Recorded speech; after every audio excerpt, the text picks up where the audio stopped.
미래는 가장 빠른 자의 것이다. 현재 마벨은 전자 속도를 넘어가지고 빛의 속도로 나아가려고 하고 있습니다. 이 리플은요, 기존 금융의 장벽을 넘어서 블록체인 속도로 자본을 이동시키고 있습니다.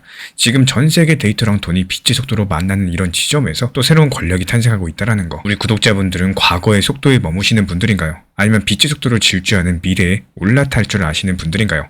이번 영상 힘차게 시작해 보도록 하겠습니다. 최근에 우리 신사 채널 급속도로 성장하고 있다 보니까 여기에 대한 감사함을 표시하고자 이번 영상 작정하고 진짜 좋은 정보들 위주로만 꾹꾹 눌러 담아가지고 설명드려 보고자 합니다. 아마도 영상 집중해서 끝까지 시청해 주시면은 앞으로 인공지능 세상에 있어서 분명히 도움될 수밖에 없는 정보들이기 때문에 다소 양이 많다고 하더라도 반드시 집중해서 시청해 주시길 부탁드리겠습니다. 지금 마벨 테크놀로지가 7조 5천억 들여서 인수한 스타트업 기술 하나가 인공지능 코인 판도를 완전히 뒤집고 있습니다. AI 칩들이 아무리 빨라도 데이터를 나르는 구리선이 뜨거워지면서 그 성능을 갉아먹는 치명적인 문제가 생겼기 때문에 마벨은 이 문제를 해결하기 위해서 구리 대신에 빛으로 데이터를 쏘는 광학 인터커넥트 기술을 손에 넣었습니다. 이제 빛의 속도로 연결된 AI 데이터 센터를 짓기 위해서 수천조 원의 돈이 필요해졌고요. 그 거대한 자금을 움직일 유일한 통로로 리플 XRP가 선택됐습니다. 리플의 스테이블코인 RLC를 통해서 기관들이 국채랑 부동산을 토큰화하고 이 자금을 조달하는 새로운 금융 고속도로가 뚫렸다라는 거. 빛으로 연결된 인공지능 시대의 혈관은 리플이 될 것이고 지금이 그 거대한 인프라를 선점할 마지막 기회가 되어줄 겁니다. 자, 먼저 2025년 12월 이번 달 같은 경우는 인공지능 산업과 금융시장의 거대한 전환점이 찾아왔다라는 거. 이 겉보기에 반도체 기업 마벨 테크놀로지의 한 건의 인수 소식일 뿐이겠지만요. 그 이면에는 이 과학적인 특이점이라고 부를 만큼 근본적인 변화의 서막이 올랐습니다. 반세기 동안 실리콘 칩의 집적도를 높여왔던 무어의 법칙은요, 어느덧 한계에 이르렀고 이 GPU의 연산 능력은 수직 상승하고 있지만 정작 칩과 칩 사이의 데이터를 실어 나르는 구리선이 발열과 저항 때문에 발목을 잡는 이런 병목이 된 건데요. 최근에 마벨의 최신 결정, 이 광학 인터커넥트 스타트업 셀레스티얼 AI 인공지능에 최대 55억 달러 인수하기로 한 계약 자체가 이런 구리 시대의 종말과 앞으로 광해 시대의 개막을 알리는 신호탄이라고 볼 수가 있겠습니다. 이 전자의 흐름으로 연결되던 데이터 센터 신경망을 이제부터는 빛의 흐름으로 재구성하겠다는 선언이겠죠. 그리고 이런 변화들이 단순한 기술 교체를 넘어서 이 거시경제랑 지정학 그리고 암호화폐 금융까지도 세 가지 흐름으로 하나를 엮으면서 전 세계를 바꾸려고 하고 있습니다. 우리가 왜 지금 빛으로의 전환이 불가피한지, 그리고 이런 변화가 어떻게 미중 기술 패권 전쟁과 금융 구조까지 파급을 미치는지 차근차근 살펴보도록 하겠습니다. 특히 이번 이야기의 흐름 속에서 의외의 주인공으로 떠오른 리플 XRP의 블록체인 기술이 과연 어떻게 인공지능 인프라 혁명의 한 축이 되고 있는지도 흥미진진하게 다뤄볼 예정이고요. 겉으로 봤을 때 모두가 경기 침체를 걱정하면서 움츠리고 있는 상황인데 정작 보이지 않는 곳에서는 미래를 선점하려는 이런 거대한 투자랑 기술 전쟁이 벌어지고 있습니다.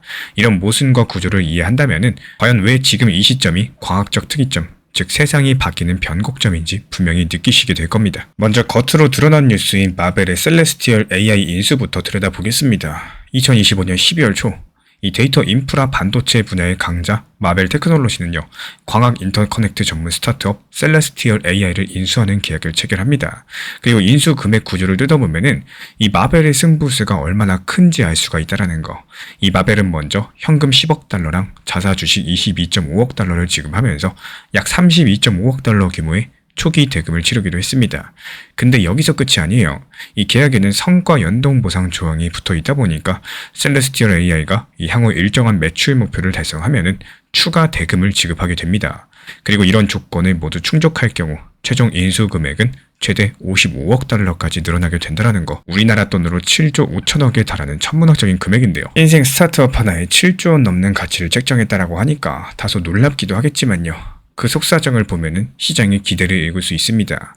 이 구체적으로 셀레스티얼 AI가 2029년 회계연도 말까지 누적 매출 5억 달러를 올리게 된다면은 언아웃 금액의 3분의 1 정도를 지급하고 또 누적 매출이 20억 달러를 넘어가면은 전액 지급하는 구조를 가지고 있습니다. 현재 셀레스티얼의 매출이 사실상 미미한 수준이지만요. 이 마벨과 투자자들은 향후 몇 년 동안 이 회사의 매출이 기존의 0에서 수십억 달러로 급증하는 이런 J커브 성장을 그려보고 있다는 뜻입니다. 다시 말씀드리자면은 마벨은 지금 당장의 실적보다 미래 폭발적인 성장 가능성에 베팅을 하고 있다는 거예요. 여기서 재밌는 건요, 이 마벨이 이 거금을 마련한 방식입니다. 바로 불과 몇 달 전 2025년 8월 이 마벨이 자동차용 인터넷 사업부를 독일 인피니언에 25억 달러에 매각한 바가 있는데, 성장이 정체된 레거시 사업을 과감하게 정리하면서 현금을 확보하고 그 자금을 곧바로 차세대 핵심 분야에 재투자하고 있는 셈이죠. 성장성이 낮은 사업을 팔고 또 미래 기술에 올인하는 이런 전략적인 자본 순환을 단행한 건데요. 이게 바로 마벨 경영진이 이번 인수를 그만큼 회사 운명을 건 승부수로 보고 있음을 보여줍니다. 그 승부수의 대상이 바로 광으로 짜인 데이터 센터 신경망, 즉 광학 인터커넥트입니다. 그리고 이쯤에서 궁금해집니다. 도대체 무엇이길래 마벨이 이렇게 과감한 결정을 내렸을까? 그 정답은 현재 AI 인프라가 직면한 물리적인 한계에서 찾을 수가 있습니다. 최첨단 AI 모델을 학습시키는 거대한 컴퓨팅 클러스터에서는 사실 GPU 자체의 연산 능력보다는 GPU랑 메모리, 그리고 GPU 상호 간의 데이터 이동 속도가 병목으로 떠올랐습니다. 쉽게 말씀드려가지고 데이터를 얼마나 빨리 옮기냐, 이 여부가 계산을 얼마나 빨리 하냐, 이거 못지않게 중요해진 상황이라는 거. 이 기존에는 고성능 GPU 카드들을 서로 연결하려면은 구리선을 통한 전기적인 연결이 기본이었습니다. 하지만 칩이 수천 개, 수만 개 규모로 확장되면서 이 구리선에서 치명적인 단점이 드러났습니다. 전기 신호가 먼 거리를 가면서 급격하게 약해지고 또 빠른 신호일수록 열도 많이 발생을 시킵니다. 아무리 GPU 속도가 빨라져도요, 이 구리 배선의 저항과 발열 때문에 데이터 이동에 시간이 걸리고 또 전체 시스템이 뜨거워져 버리는 겁니다. 결국 AI 데이터 센터의 성능 병목 자체가 이 연산장치가 아니라 연결부에서 발생하는 이런 기현상이 벌어졌다라는 거. 그리고 마벨이 인수한 이 셀레스티얼 AI의 기술은 바로 이 병목을 광으로서 해결합니다. 전자 대신 광자를 데이터 전달 매개로 쓰면 어떤 일이 벌어질까요? 이 몇 가지 핵심 포인트를 짚어보자면은 신호 손실이랑 거리 제약이 극복이 됩니다. 이 구리선 같은 경우는 전기 저항 때문에 거리가 멀어질수록 신호가 급격하게 약해지는 스킨 효과 문제가 있습니다. 반면에 빛신호는요, 이런 저항이 없이 거의 손실 없이 먼 거리까지 전달이 되기 때문에 이 말인즉슨 데이터 센터에서 GPU들을 반드시 가까이 붙여가지고 배치해야 될 필요가 없어진다는 뜻이겠죠. 자유롭게 배치해도 속도 저하가 없으니까요, 시스템 설계의 자유도가 높아집니다. 그리고 이어서 대역폭이 비약적으로 증가합니다.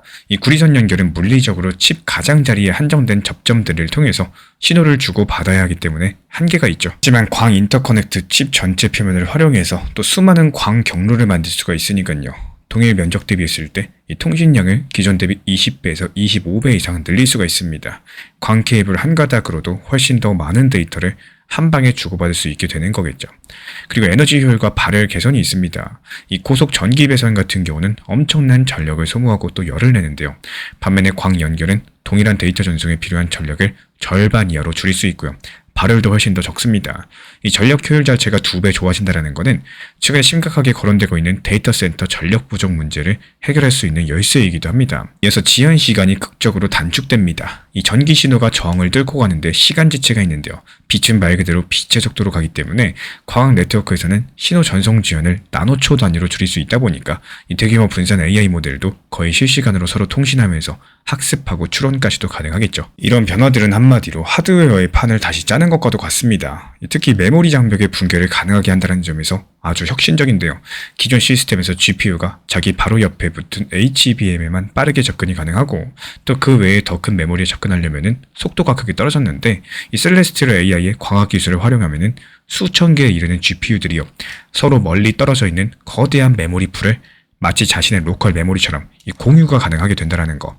빛으로 연결된 분산 메모리 아키텍처가 실현이 된다는 거죠. 이런 것들을 통해서 인공지능 모델의 크기를 더 이상 하드웨어 메모리 용량이 제한하지 않게 되는 겁니다. 필요한 만큼 메모리 늘릴 수 있고 광망으로 묶기만 하면 되니까요. 우리가 그동안 상상만 했었던 무한대로 확장 가능한 인공지능이 이 물리적인 토대가 마련이 되는 셈입니다. 그리고 셀레스티얼 AI가 보유한 이 실리콘 포토닉스 기술, 그리고 CPU 역시도 주목해야 되는데요. 간단히 말씀드리자면은 칩 패키지 내부에다가 직접 심어버리는 기술인데요. 지금까지는 칩이 이 데이터 주고받을 때 칩 내부에서 전기 신호를 처리하다가 칩을 나와서는 광 케이블로 보내기 위해서 전자에서 광신호 변환기를 거쳤습니다. 여기서 CPU 기술 같은 경우는 이 변환 단계를 칩 안에서 바로 해버리기 때문에 시간을 절약하고 에너지 효율도 극대화한다라는 거. 이 칩과 광학부가 한 몸으로 패키징 되다 보니까 손실도 최소화되고 통신 밀도는 극대화되겠죠. 이 마벨이 이번 인수로 이런 핵심 IP를 손에 넣음으로써 단순하게 인터커넥트 칩을 파는 회사를 넘어서요, 차세대 인공지능 슈퍼컴퓨터의 광학 신경망을 지배하는 이 새로운 플레이어로 도약할 발판을 마련했다는 겁니다. 쉽게 비유드리자면은 AI 데이터 센터라는 뇌의 신경들을 광 케이블로 연결하는 이런 기술을 독점하게 된 겁니다. 그리고 마벨의 이런 움직임은 시장의 경쟁 구도에도 지각 변동을 일으키고 있다는 거. 그동안 인공지능 데이터 센터의 고속 연결 시장은 엔비디아 그리고 브로드컴의 양강 구도로 굳어져 있었죠. 엔비디아가 자사 GPU들끼리 초고속 연결을 할 수 있는 NVLink 기술, 그리고 클러스터 네트워킹용으로 인피니밴드 기술을 보유하고 있습니다. GPU, 서버, 스위치까지 모든 부품을 자기 생태계로 구성하면서 벽으로 둘러싸인 정원, 즉 폐쇄적인 고성능 플랫폼을 구축해 왔었는데, 여기서 브로드컴 같은 경우는 모든 업체가 두루 쓸 수 있는 표준인 이더넷 기반의 스위치 칩을 공급을 하면서요, 이 엔비디아의 독점에 도전하는 하이퍼스케일 데이터 센터 고객들을 지원해 왔습니다. 토마호크 시리즈로 대표되는 브로드컴의 스위치 칩은요, 아마존, 구글 같은 이 자체 데이터 센터를 굴리는 빅테크들이 선호하는 솔루션이었죠. 개방형 표준이라는 강점을 내세워서 엔비디아의 대안 역할을 해왔던 겁니다. 이런 가운데 마벨 측에선 광학 패브릭이라는 새로운 길을 제시하면서 제3의 축으로 부상하고 있다는 거.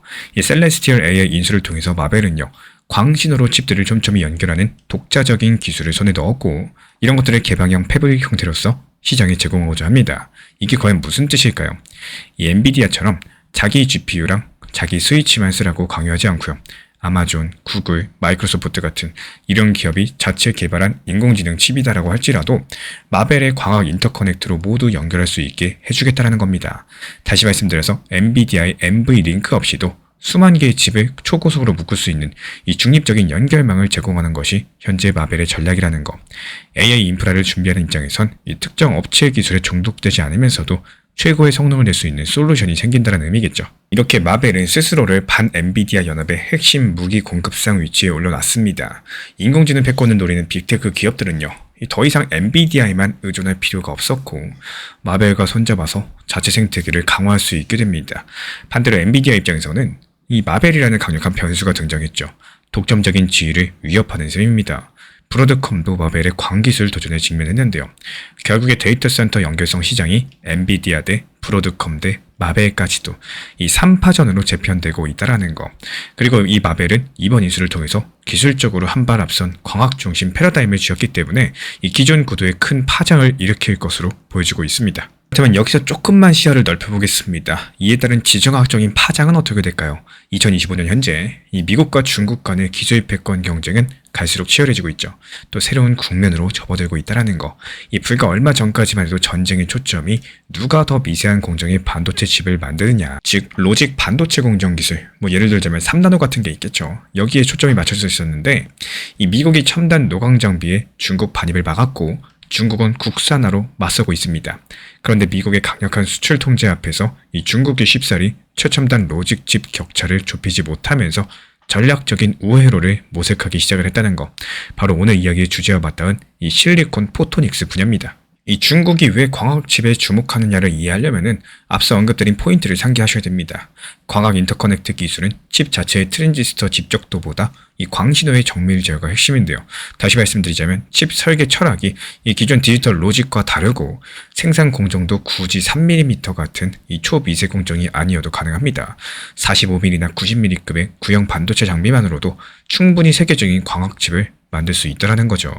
이게 곧 최신 EUV 장비를 얻지 못해서 7mm, 5mm 벽에 맞춘 중국도요, 이 자신들 보유 장비로 광학 인공지능 가속기를 제조할 수 있다는 엄청난 의미가 되는 겁니다. 이 무어의 법칙이라는 정면 돌파구가 막히니까요, 아예 그 발상을 바꿔서 빛의 법칙으로 승부를 보려는 거겠죠. 실제로 최근 중국의 일부 스타트업들은 비교적 구형 공정으로서 인공지능용 광 인터커넥트 칩을 개발 중인 것으로 알려졌습니다. 그리고 목표는 단순해요. 이 많은 수의 평범한 칩들을 빛으로 초고속 연결해서 최고 성능의 슈퍼컴퓨터로 만드는 것. 첨단 공정이 없어도 이 광학기술로 인공지능 계산 능력을 확보하려는 움직임입니다. 여기서 미국도 이런 중국의 전략 변화를 예의주시하고 있었습니다. 그리고 지난 12월 2일 미국 상무부 산업안보국은 새로운 수출 통제 규정을 발표했고요. 여기에는 광자 기술을 활용한 처리장치, 즉 광학 AI 칩 관련 인터커넥트 기술을 수출 제한 대상에 추가하는 내용이 던져졌습니다. 이 동시에 중국의 관련 기업 140곳을 무더기로 블랙리스트에 올렸고요. 첨단 패키징 기술과 광학 부품의 중국 유입을 원천 차단하겠다라는 강력한 조치겠죠. 쉽게 말씀드리자면은 이제 광자로 꼼수 부린다, 그 길도 막겠다, 이런 뜻을 내포하고 있다는 거. 미국이 중국의 광학 우회로를 봉쇄하면서 AI 인공지능 패권의 주도권을 절대로 놓지 않겠다는 의지를 분명히 한 겁니다. 이런 맥락에서 마벨의 셀레스티얼 AI 인수는요, 이 단순한 기업 전략을 넘어서 미국 국가 안보 전략과도 맥을 같이 하는 결정이다라고 볼 수가 있습니다. 차세대 AI 인프라 핵심 기술인 광학 패브릭을 미국 기업이 선점함으로써 이 기술이 중국 쪽으로 유출된다라거나 라이선스될 여지를 원천 차단한 효과가 있겠죠. 만약에 셀레스티얼 AI가 독립적으로 남아 있었다면요, 중국 기업이 거액을 주고 기술을 사가려고 할 수도 있었겠습니다. 하지만 이제는 미국 기업 산하에 들어갔다 보니까 미국 법과 통제를 받게 된다는 거. 결국에 글로벌 AI 생태계는 미국이 주도하는 광동맹, 그리고 중국의 독자적 광생태계, 이렇게 양분될 가능성이 높아졌습니다. AI 기술 패권의 최전선이 이 반도체 소자의 크기 경쟁에서 광 네트워크의 속도 경쟁으로 이동하고 있는 셈이겠죠. 이 새로운 빛의 전쟁이 시작되었다, 이렇게 보셔도 과언이 아니라는 겁니다. 광학 인터커넥트라는 기술 혁명을 살펴봤으니까요, 이제 현재 거시경제 상황과 맞물려서 생각해 보겠습니다. 2025년 12월 시장을 보시면은 여기서 흥미로운 모순적인 장면이 펼쳐지고 있다는 거. 이 겉으로 보이는 투자자 심리는 잔뜩 움츠러들어 있죠. 실제로 CNN이 집계하는 공포 탐욕 지수, 최근 수치가 30 전후로서 공포 구간에 머물러 있습니다. 특히 암호화폐 쪽 투자 심리를 나타내는 지표는 더더욱이 위축돼서 비트코인 공포 탐욕 지수가 25 내외까지도 떨어지기도 했는데요. 이 연말을 앞두고 높은 금리, 또 소비 둔화 우려들, 여기저기서 들리는 지정학적인 불안 소식까지도 이 대중 투자 심리는 극도로 얼어붙은 상태입니다. 많은 개인분들께서 현금을 움켜쥐고 또 위험 자산에 선뜻 손을 못 대는 분위기라는 거죠. 그런데 다른 한편을 보면 산업계의 움직임은 또 이것과는 완전히 딴판입니다. 세계 유수의 빅테크 기업들은 전례 없는 규모의 설비 투자 경쟁을 벌이고 있다는 거. 마이크로소프트, 구글, 메타 포함해서 2025년과 2026년에 걸쳐서요, 총 4천억 달러, 하나로 550조 원 이상을 AI 데이터 센터랑 인프라에 투자하겠다라고 발표했습니다. 이 투자은행들도 입을 모으고 있어요. 골드만삭스라거나 모건 스탠리는 이번 AI 인프라 사이클이 2026년까지 가속화되리라고 전망을 하면서 그 규모가 2000년대 닷컴 버블 당시에 통신망 투자 붐을 능가할 것으로 내다보고 있습니다.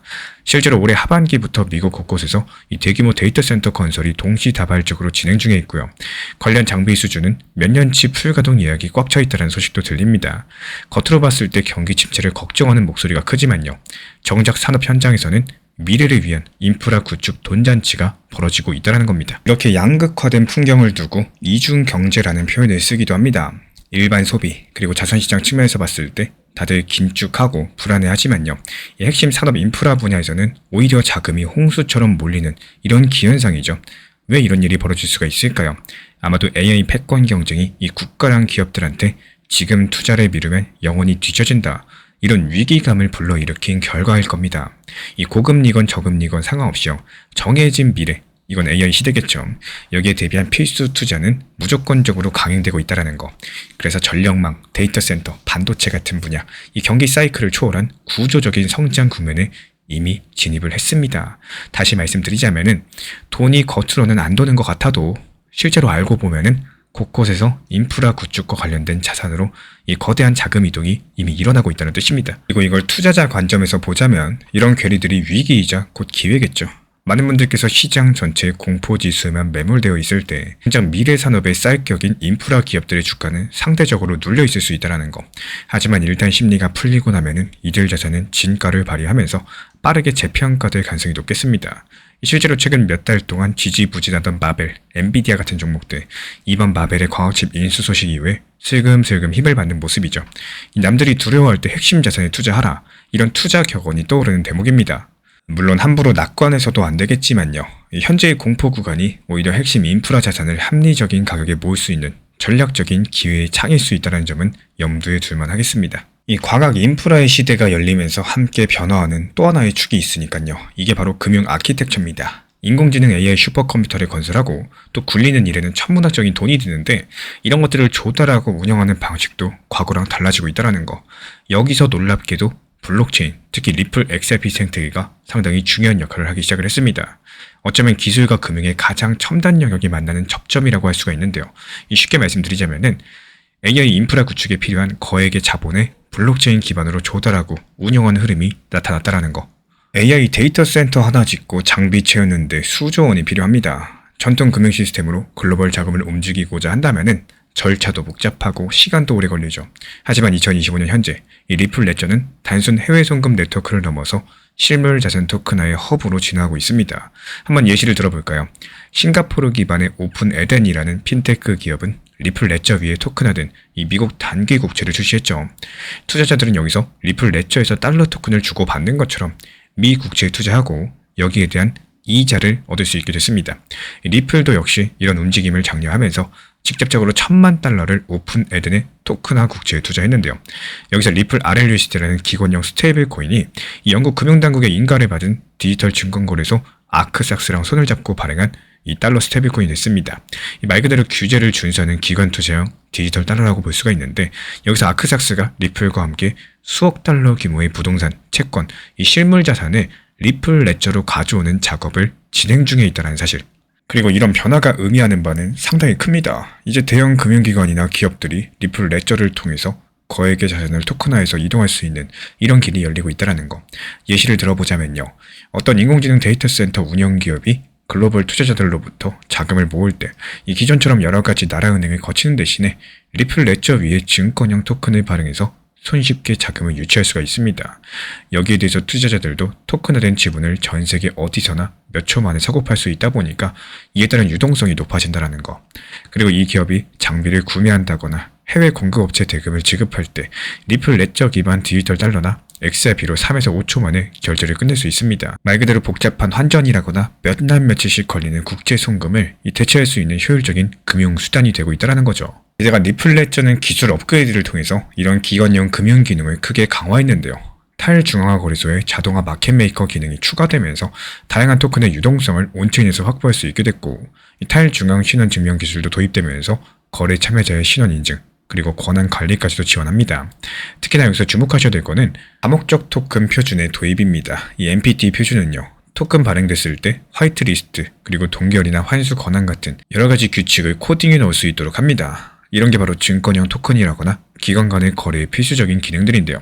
예를 들어가지고 한정된 투자자에게만 배정되는 토큰이라면은 이 화이트리스트가 필요하고, 불법 자금 의심 시 동결 등의 조치가 가능해야겠죠. 이제 리플 레저 네이티브 기능으로서 이런 통제가 가능해졌다는 거. 결국에 리플 레저는 인공지능 인프라 자금을 연결해주는 금융 혈관처럼 진화하고 있습니다. 지금까지 리플이나 XRP 하면은 법적 소송이나 송금 이야기만 주로 거론됐었죠. 정작 현장에선 이렇게 새로운 역할이 부여되고 있었다라는 거. 이게 대중한테 생소할 수 있겠지만 실물 자산 토큰화랑 결합한 블록체인 금융은요, 향후에 수조 원대 인프라 자금을 굴리는데 혁신적인 도구가 될 수가 있습니다. AI 시대의 돈의 흐름을 더 빠르고 유연하게 만들어주는 리플 레저의 활약상, 앞으로 눈여겨볼 만한 대목이겠죠. AI 인프라 이야기를 하면서 이 탈중앙화 인프라 네트워크, 이런 분야도 빼놓을 수가 없는데, 이게 블록체인 기반으로 분산 GPU라거나 서버 자원을 제공하는 프로젝트들을 뜻합니다. 대표적으로 랜더 네트워크랑 아카시 네트워크가 있습니다. 그동안 이런 프로젝트들 같은 경우는 주로 AI 추론이나 아니면 3D 렌더링 같이 이 비교적 짧은 작업에 초점을 맞춰 왔었는데요. 왜냐하면 여러 가지 장소에 흩어진 GPU들을 인터넷으로 연결하다 보면요, 통신 지연 문제가 생겨서 장시간에 걸친 대규모 AI 학습 작업에는 한계가 있었기 때문입니다. 네트워크 지연 때문에 분산된 자원을 한데 묶어 쓰기가 어려웠다는 거죠. 하지만 광학 인터커넥트 기술의 발전은 이런 한계를 서서히 허물 수 있는 잠재력을 가집니다. 앞서 살펴본 대로 광학 네트워킹은요, 지연 시간을 극적으로 줄이고 또 거리랑 상관없이 고속 연결을 가능하게 합니다. 이런 기술들이 데이터 센터 내부는 물론이고 장차 데이터 센터 간, 그리고 엣지 노드 간 이런 연결에도 도입된다면 어떻게 될까요? 전 세계에 흩어진 GPU들도 마치 한 곳에 있는 것처럼 실시간 협업 연산을 할 수 있는 본격적인 토대가 마련될 거라는 거, 즉 분산 슈퍼컴퓨터 개념이 실현된다는 거죠. 그리고 이미 그 조짐은 나타나고 있다는 거. 랜더 네트워크는 2025년 이더리움에서 솔라나 블록체인으로 이주하면서 거래 처리 속도를 높였고, 2026년 1분기 컴퓨터 서브넷 확장을 예고했습니다. 이게 바로 랜더 네트워크가 단순 렌더링을 넘어서 인공지능 연산 작업까지 지원하도록 네트워크를 확장하겠다는 건데요. 성능 좋은 GPU 노드들을 묶어가지고 별도의 서브넷을 만들고, 그리고 거기에서 인공지능 모델 학습 같은 이 고부화 작업을 처리하려는 시도라는 거. 여기에 광학통신 기술까지도 가세한다. 흩어진 GPU들이 주고받는 데이터 속도가 비약적으로 개선되면서 분산 인공지능 클러스터의 성능을 끌어올릴 수가 있습니다. 쉽게 말씀드려가지고 예전에는 분산 환경에서는 어려웠었던 일들이 이 광 네트워크 도입으로 가능해지는 방향성이겠죠. 아카시 네트워크도 재밌는 행보를 보여주고 있습니다. 이 아카시 같은 경우는 2025년 말 자사를 슈퍼클라우드로 포지셔닝하면서 아마존 AWS 같은 중앙화 클라우드에 맞서는 이 탈중앙 대안이 되겠다라고 선언을 남겼습니다. 탈중앙화된 수많은 데이터 센터 그리고 서버들을 하나로 묶어가지고 거대한 클라우드처럼 제공하겠다는 비전인데요. 만약에 앞으로 마벨의 광학 인터커넥트 칩이 탑재된 고성능 엣지 데이터 센터들이 아카시 네트워크에 참여하게 된다면 어떻게 될까요?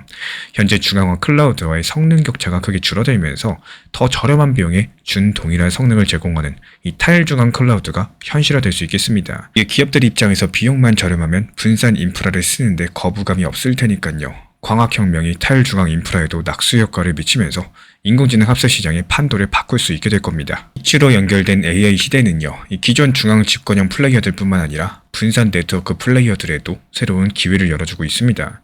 물론 기술이 현실화되기까지 풀어야 될 과제들 시간이 필요하겠지만요, 한 가지는 분명히 보여요. 인공지능이랑 블록체인의 융합이라는 이런 흐름이 점점 가시화되고 있다는 사실. AI가 뇌라면요, 광학 인터커넥트는 그 뇌를 잇는 신경망이고 블록체인 네트워크는 그 신경망에 자금을 공급하는 이런 혈관 역할을 담당하게 되는 그림이라는 거.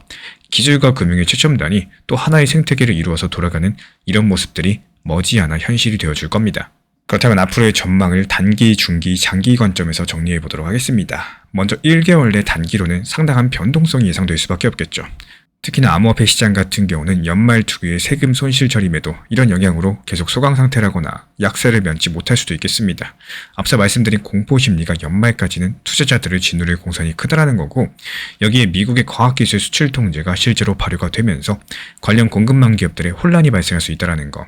이 중국의 부품을 팔던 기업들은 대체 시장을 찾아야 되고, 중국은 중국대로 또 급하게 국산화에 매달리느라고 초반에는 시행착오가 있을 겁니다. 이런 요소들이 겹쳐가지고 연말에서 연초 시장은요, 더 높은 변동성 속에서 약세 분위기가 이어질 가능성이 높겠죠. 한마디로 큰 서사가 진행되는 와중에서도 이 겨울잠 구간이 조금 더 지속될 수 있다는 겁니다. 그리고 다음으로 3개월 내 2026년 1분기, 이때 점차 기관 자금의 해독 움직임이 나타날 것으로 기대가 됩니다. 리플의 RLUSD 스테이블 코인이 주요 거래소랑 커스터디 업체들의 통합이 되면서 리플 레저를 통한 실무 자산 거래량이 눈에 띄게 증가할 것으로 전망이 되고요. 이에 따른 토큰화된 국채, 부동산 같은 거래가 활발해지면요, 리플 레저 생태계에 대한 기관들의 신뢰도가 함께 올라갈 수밖에 없겠죠. 게다가 1분기는 이 작년 4분기 실적 발표 시즌이기도 한데요. 이때 랜더나 아카시 같은 이 탈중앙 인프라 프로젝트들이 우리 네트워크의 AI 수요가 실제로 늘고 있다, 이런 관련 지표들을 내놓을 수가 있겠습니다. 만약에 분산 GPU 네트워크들이 매출이나 이용량 증가를 증명을 하게 된다면 이 시장의 관심은 다시 한번 AI 인프라 테마로 돌아오게 될 거라는 거. 종합해봤을 때 1분기에는 전반적으로 중립에서 강세 사이의 분위기가 펼쳐질 것으로 예상이 된다는 거고, 섹터별로 봤을 때 명암이 갈리는 장세가 될 수는 있겠습니다. 인공지능 인프라나 탈중앙 인프라 같은 테마는 살아나겠지만요, 이 경기 민감 업종이나 소비재는 여전히 부진할 수가 있겠습니다. 6개월 후라고 할 수 있는 2026년 중반에는요, 본격적인 광학 붐이 개화될 가능성이 높습니다. 기술적으로 마벨이 셀레스티얼 인공지능의 기술을 통합한 첫 번째 프로토타입 제품을 내놓은 시기인데요. 이 마벨이 인수 발표 당시 밝힌 로드맵에 따르면은 26년 상반기 중으로 광학 패브릭 솔루션의 시연을 준비 중인 것으로 알려졌습니다. 실제로 이때쯤에 아마존이라거나 구글 같은 이 하이퍼스케일러들에게 광 인터커넥트 C 제품을 공급하면서 테스트를 거칠 것으로 기대가 되고 있는데요.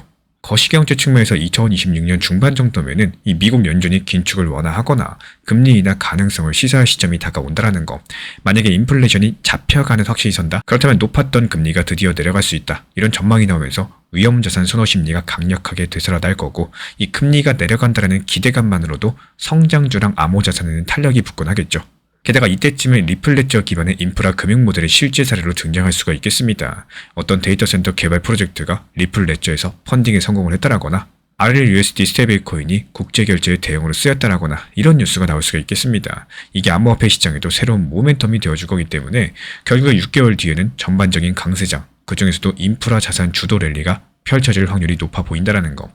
이 지금 숨죽여 준비해왔던 과학 블록체인 인프라 스토리가요, 비로소 만개하는 시기다, 이렇게 볼 수가 있겠죠.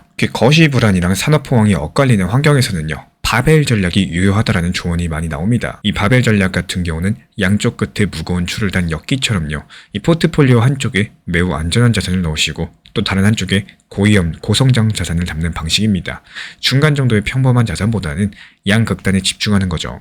이 현재 시장 상황에 딱 들어맞는 접근이라고 할 수가 있겠습니다. 공포지수가 높아서 불확실성이 큰 만큼 이 안전 마진을 확보할 자산과 동시에 AI 인프라 같은 초고성장 기회를 잡을 자산을 양손에 쥐는 겁니다. 여기서 첫 번째 축은 주식시장에서의 전략인데요. 키워드는 곡괭이랑 삽입니다. 역사상 골드러시 때 금을 캔 사람보다 곡괭이랑 삽을 판 사람들이 더 큰 돈을 벌었다는 얘기가 있죠. 이런 것들을 투자에 적용하시면은 당장에 인공지능 서비스를 만들고 소비자랑 만나는 기업보다는요, 이 그들에게 필수 장비랑 도구를 파는 인프라 기업에 투자하라는 의미가 됩니다. 이번 AI 광학 시대에도 그런 기업이 있습니다. 바로 마벨 테크놀로지인데요. 앞서 자세히 말씀드렸던 것처럼 이 마벨 같은 경우는 엔비디아의 폐쇄 생태계에 맞서는 중립적인 무기 공급상 포지션으로 부상하고 있다는 거. 이 향후에 아마존, 구글 같은 이런 기업들이 엔비디아 GPU 대신에 자체 AI 칩을 만들면 만들수록 이 칩들을 광속으로 연결해줄 마벨의 기술 수요는 늘어날 수밖에 없습니다. 브로드컴조차도 아직 확보하지 못한 해자를 마벨이 선점했다는 점도 투자 포인트라고 볼 수가 있겠죠. 그리고 두 번째 축은 암호화폐 시장에서의 전략입니다. 여기서 인프라랑 유동성이라는 두 가지 테마에 주목하셔야 되는데, 먼저 XRP입니다. 이 XRP가 앞서 이야기한 것처럼 인프라 금융의 허브로 가능할 수 있는 이 잠재력을 키워가고 있다는 거. 당장 가격이 지지부진하다고 실망하시기보다는요, 리플 레저상에서 실제 활용 지표들을 눈여겨보실 필요가 있겠습니다. RLUSD 스테이블코인 발행량이 얼마나 늘고 있는지, 리플 레저의 토큰화된 실무자산 총액 TVL이 얼마인지, 이런 데이터들 말이죠. 이렇게 펀더멘탈 지표가 꾸준하게 우상향을 해준다면은 가격은 결국에 이를 따라갈 가능성이 높다라는 거. 이 지금처럼 공포 심리가 지배하는 구간에서는요, 차라리 분할 매수를 통해서 모아가는 것도 고려해 볼 만하다라는 겁니다. 다만 무리한 한방 배팅은 피하시면서 점리식으로 접근하는 게 좋겠죠. 특히 XRP 보유자 입장에서는요, 그냥 기다리기 답답하시다면은 오픈 에덴의 토크나 국채처럼 이 비교적 안전한 자산에 투자해서 이자를 받으면서 버틸 수도 있습니다. 이 블록체인상의 국채를 보유하는 형태지만요, 실물 국채 이자를 수취하면서 이 향후 상승장을 대비할 수 있는 방어적인 운용 전략이겠죠. 이 시장이라는 게 원래 상승과 하락이 반복되는 구조고, 그 흐름에 감정이 흔들리면은 결국 이 게임에서 오래 버티기 어렵다라는 말씀 드리고 싶습니다. 우리가 종종 착각하는 게 있는데요. 이 시간이 오르면 내 실력이 좋아진 것 같고, 시장이 떨어지면 내가 뭔가 잘못한 것 같다, 이런 생각이 들곤 하는데요. 사실상 시장은 그냥 자기 길을 가고 있을 뿐인 거고, 그 안에서 중요한 거는 내가 어떤 태도로 이런 흐름들을 받아들이는지 여부입니다. 이 상승장일 때만 기분이 좋아지고 또 하락장일 때마다 멘탈이 무너지고 의심이 시작된다면은 결국에 투자라는 거는 기쁨과 고통 사이를 오가다가 지치게 되는 싸움이 되어버립니다. 그래서 진짜 중요한 건요, 이 상승장일 때 오히려 담담할 수 있어야 되고, 이미 많이 오른 가격을 보면서 흥분하시기보다는 이 다음은 어떻게 될까, 이런 것들을 생각할 수 있는 여유를 가지셔야 된다는 거. 반대로 하락장일 때는 불안에 휘둘리는 게 아니라 이 지금이야말로 기회를 만들 시간일 수 있겠구나, 이런 관점으로 시장을 바라볼 수 있어야 된다는 점입니다. 제가 안내드리는 리플 정보방에서도 이 시장이 좋을 때도 적당한 단기 고점, 그리고 시장이 안 좋을 때도 단기 저점에 대한 설명을 드리는 이유, 오히려 매도하기 가장 좋은 시기는 시장이 좋을 때고요. 반대로 매수하기 가장 좋은 시기는 시장이 안 좋을 때이기 때문입니다. 항상 말씀드리는 원칙 매매를 조금씩이라도 살려보시면은 정말로 도움이 되실 거고, 매번 강조드리는 업비트 비썸 현물 매매로만 안전하게 운영하셔도 충분히 괜찮은 시장입니다. 이 가격이 하락한다는 건 손실 신호가 아니라요, 준비된 사람한테는 선택의 폭이 넓어진다는 의미이기도 하겠고, 이때 포트폴리오를 다시 점검하고 또 비중을 조절하고 원칙을 되짚어보는 이런 시간이야말로 결국 다음 상승장을 맞이하게 해주는 기반이 되어줄 겁니다. 그러니까 하락장을 원망하실 게 아니라요, 이 시간을 어떻게 활용하느냐, 이게 결국에 내 미래 그래프를 바꾸는 셈인 거고, 그 태도의 차이가 몇 년 뒤 완전히 다른 결과를 만들어내게 될 겁니다. 결국 이 시장에서 살아남는 사람은 가장 빨리 움직이는 사람이 아니라 가장 흔들리지 않는 사람이라는 사실 기억해 주시기 바랍니다. 요즘 시장은 하루에도 몇 번씩 분위기가 바뀌고요, 뉴스 하나로 심리가 급격하게 흔들리는 경우가 많습니다. 이런 환경에서 모든 걸 혼자 판단하려고 하시면은 체력도 멘탈도 빠르게 지치게 됩니다. 그래서 제가 매일 체크하는 핵심 구간에 가볍게 한번 해볼 수 있도록 요약해서 드리고 있기 때문에 필요로 하신 분들께서는 현재 보이는 번호로 문자 신청 주시면 되고, 이건 매매 신호가 아니라 혼자 무너지는 걸 막아주는 멘탈 안전장치라고 보시면 됩니다.